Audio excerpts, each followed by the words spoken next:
جس کی کلی اتنی شفا دے رہی ہے، کلی والا کتنا کرولی آلہ کتنا شفا اللہ اسی.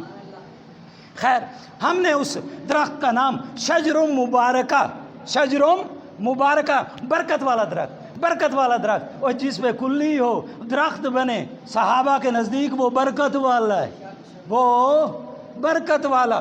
ہم برکت اٹھاتے رہے، ہم اس سے فائدہ اٹھاتے رہے، ہم اس سے شفا لیتے رہے، ہم اس سے اپنے شکم سیر کرتے رہے، ہمارے جانور اپنا دودھ ڈبل کرتے رہے. پھر وقت گزرا، ایک وقت آیا، ایک صبح ہم نے کیا دیکھا؟ کانا اسبانا، ہم نے ایک ذات یومن، ایک صبح ہم نے کیا دیکھا کہ اس کے پھل کمزور ہو گئے ہیں، پھل چھوٹے ہو گئے ہیں، ان کی جسامت کم ہو گئی ہے، پتے زرد پڑ گئے ہیں، پتے زرد پڑ گئے ہیں، اور اس درخت سے رونے کی آوازیں آ رہی ہیں. جس طرح آدمی روتا ہے، رونے کی آوازیں آ رہی ہیں. بخاری شریف اٹھا کے دے، اس تنے سنانا، کھجور کا خوش تنا رویا تھا کہ نہیں؟ رویا تھا نا. تو اللہ اگر چاہے تو رلا دے، لوگوں کو سنا دے. تیرا کیا بگڑتا ہے؟ تو مان نہ مان، تیرے منن دے ایسا محتاج کوئی نہیں، ساڑھا رب کر سکتا ہے. تو حضرت ہند کیا فرماتے ہیں؟ رونا شروع. ہم بڑے پریشان ہوئے، شاید کوئی حادثہ ہو گیا، شاید کوئی سانحہ ہو گیا، شاید کوئی واقعہ ہو گیا. کچھ ہی دن بعد ہمیں خبر ملی آقا کا وصال ہو چکا. یہاں تو درخت بھی اہل بیت رسول سے پیار کرتے ہیں، پنجتن پاک سے محبت کرتے ہیں. تو وہ وصال رسول کی وجہ سے اس کی یہ حالت ہوئی. تو سوال تو بنتا ہے نا، سوال تو بنتا ہے کہ وہ درخت ہے سینکڑوں میل دور، وصال ہوا ہے مدینہ میں، درخت ہے ام معبد کی ڈھاری پہ، وصال ہوا ہے مدینہ میں. تو درخت کے نہ کان ہے، نہ آنکھیں ہیں، نہ شعور ہے، نہ عقل ہے. درخت کو پتہ چل گیا سینکڑوں میل دور سے کہ میرے آقا کا وصال ہو گیا ہے. تو یہاں اگر غلام درخت ہو، اس کی یہ حالت ہے، تو آقا کے علم کا کیا مقام ہوگا؟ خیر، چلتا رہا سلسلہ. پتیاں تو لوگ فائدہ اٹھائیں رہے، اور چھوٹے چھوٹے پھلاں تو لوگ اٹھائیں. فرمایا 30 سال ہو گئے. کتنے سال گزرے؟ 30 سال گزرنے کے بعد ایک دن ہم نے کیا دیکھا؟ کیا دیکھتے ہیں؟ پھل ٹوٹ گئے، درخت پہ کانٹے آ گئے، درخت پہ کانٹے آ گئے، پتے مزید جھڑ گئے. ہم بھی پریشان ہو گئے، شاید کوئی سانحہ ہو گیا، شاید کوئی واقعہ ہو گیا. اتنے میں ہمیں خبر ملی کہ حضرت علی شہید ہو گئے.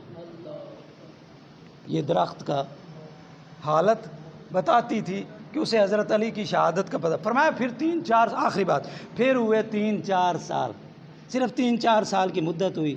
ایک دن دیکھتے ہیں کہ درخت کی جڑوں سے خون بہہ رہا ہے. درخت کی جڑوں سے خون بہہ رہا ہے. حضرت بابا فرید الدین گنج شکر اس مقام پہ فرماتے ہیں، آپ راحت القلوب میں، کہ جب محرم شریف کا مہینہ تھا، حضور خواجہ نظام الدین اولیاء فرماتے ہیں میں اپنے مرشد پاک کے پاس گیا اور آپ یہ بات کر رہے تھے. آپ نے فرمایا کہ یہ دن بڑے عظمت والے ہیں، بڑے مقام، رحمت والے بھی ہیں، عذاب والے بھی ہیں، اس لیے ان دنوں میں نماز پڑھا کرو، روزہ رکھا کرو، اور دعائیں مانگا کرو، اللہ سے توبہ استغفار کیا کرو. فرمایا یہ امتحان کے دن ہے. اور تمہیں پتہ ہے رسول کے شہزادوں کے ساتھ کیا ہوا تھا؟ رسول کے شہزادوں کے ساتھ کیا ہوا تھا؟ انہوں نے کیا کیا تھا؟ 3 دن انہوں نے پیاسا ان کو شہید کیا، ایک ایک قطرے کے لیے تڑپایا، ان کی لاشوں پہ گھوڑے دوڑائے اور ان کو ذبح کر دیا، حالانکہ جانتے تھے کہ کل آقا کے سامنے پیش ہونا ہے. اور حضور خواجہ نظام الدین اولیاء اس مقام پہ کیا فرماتے ہیں؟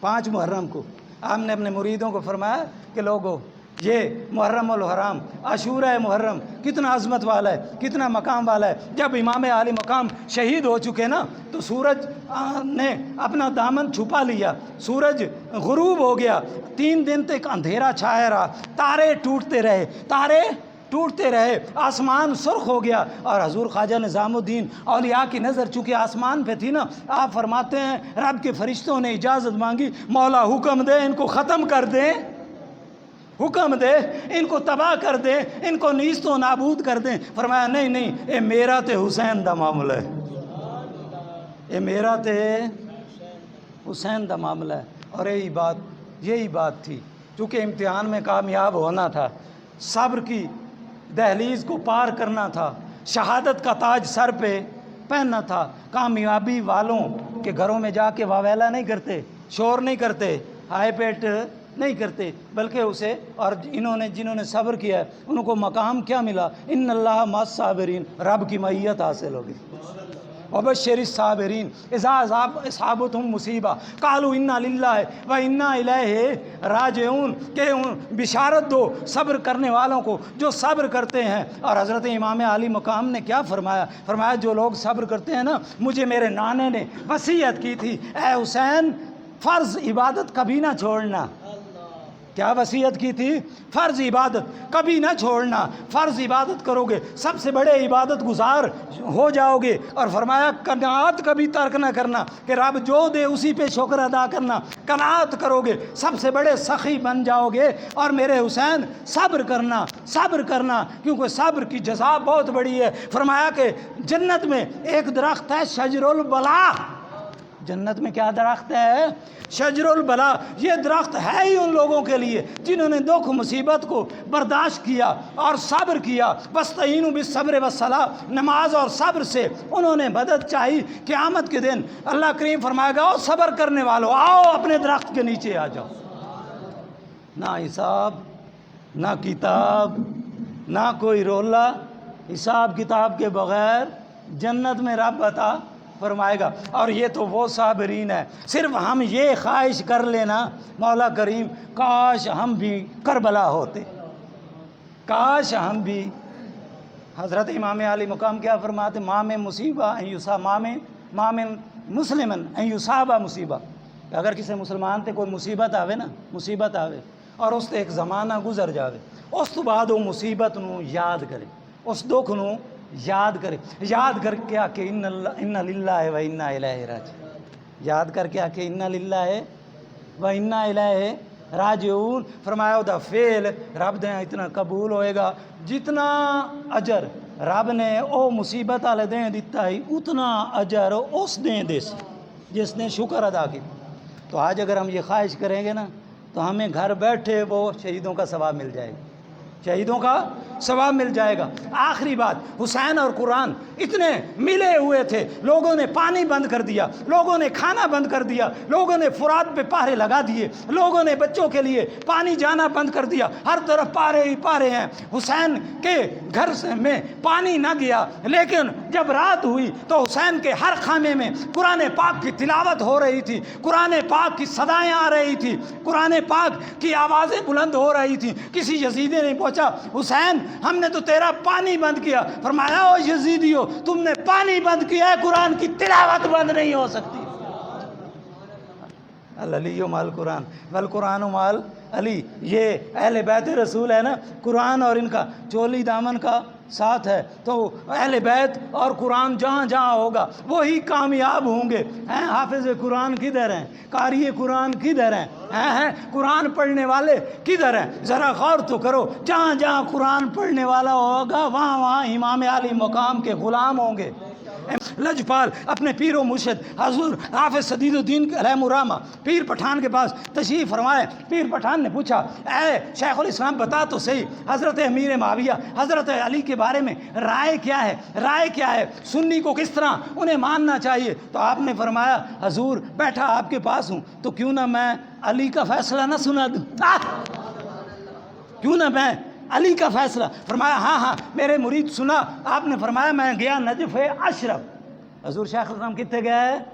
نجف اشرف، مولا کائنات کے مزار مقدس پہ میں گیا، مغرب کی نماز پڑھی، مغرب کی نماز کے بعد مجھے آواز آئی قمر الدین آ جائے، قمر الدین دربار میں آ جائے۔ کہتے میرے خیال آیا قمر الدین تے لکھاں حسین، قمر الدین تے ہزاراں حسین، پتہ نہیں کیڑے قمر الدین نے ساد وگدا پہ دربار ہے، اس واسطے میں توجہ نہ کی تھی۔ پھر آواز آئی قمر الدین دربار میں حاضر ہو، قمر الدین دربار میں حاضر ہو۔ جب پھر میں نے توجہ نہ دی، فرمایا کہ پیر سیال دربار میں آ جائے۔ پیر سیال، میں کہ پیر سیال ہزاراں حسین، پیر سیال لکھاں حسین، پھر بھی میرے ذہن میں یہ صاف نہیں ہو رہا تھا، اس لیے میں ڈر کے مارے کہ کہیں بے ادب نہ ہو جاؤں، گستاخ نہ ہو جاؤں، مولا کائنات کی مرکز و مزار پہ سلامی کے لیے کہیں آپ نے بلایا نہ ہو، بلا اجازت میں آپ کے آستانے پہ پہنچ جاؤں۔ تو یہ تھے پیر۔ آپ پھر فرمایا کہ او سرگو دیچ رہن والا سیال شریف دا باشندہ، پیر سیال. فرمایا پھر مجھے یقین ہوا, میں گیا دربار شریف کا, مواجہ شریف کا, مولا کائنات حضرت علی کرم اللہ وجہ الکریم کی بارگاہ کا دروازہ کھلا, میں اندر داخل ہوا, دروازہ بند ہو گیا, مولا کائنات تشریف. ہائے ہائے سیالوی ہو, مر جاواں تواڈے تے, کتنے بیٹھے ہو. کیا کہتے ہیں, مولا کائنات تشریف لائے. اسی مقام پہ میں نے یہی سوال کیا جو آپ نے حضور پوچھا ہے, اور شاید آپ ہی کے لیے کیا ہو. اللہ والے جان دیں نا, یہی سوال میں نے کیا. تو جب میں نے مولا کائنات سے پوچھا, آپ نے فرمایا ٹھیک ہے ہمارا اختلاف تھا, معاویہ کو جلدی تھی, معاویہ کو قاتلین عثمان کا فیصلہ کرنے کی جلدی تھی, اور میں پس و پیش کر رہا تھا, اس میں بھی کچھ وجوہات تھیں, اس لیے میں فیصلہ نہیں کر رہا تھا. باقی حق پہ میں تھا, معاویہ نے جلدی کی. لیکن جب بعد از وصال ہم دونوں حضور کی خدمت میں پیش ہوئے, حضور کی خدمت میں, تو معافیہ نے معافی مانگ لی, میں نے معاف کر دی. کیوں جی, ایک معافی منگتا پہ دعا معاف, تو میں تریجا کی دعا گیا. وہ جب دونوں راضی ہو گئے, فرمایا ہم ایک دوسرے سے راضی ہو گئے, حضور نے ہماری صلح کرا دی. تو اس مقام پہ میں آپ کو جگانا چاہتا ہوں, میں چاہتا ہوں کہ آپ کا ذہن حاضر رہو, آپ جاگے کہیں سوئے ہوئے نہ ہوں. اس مقام پہ مرشد نے پوچھا, اے قمر الدین, یہ واقعہ خواب کا ہے یا حقیقت کا؟ قمر الدین جیڑا واقعہ سنائندہ پہ حقیقت ہے کہ خواب ہے؟ تو آپ نے مسکرا کے فرمایا, حضور اے میں جیڑا تواڈے کول بیٹھا, اگر اے خواب ہے تے او بھی خواب, اگر اے خواب ہے تے او بھی خواب, اور اگر اے حقیقت ہے تے او بھی حقیقت.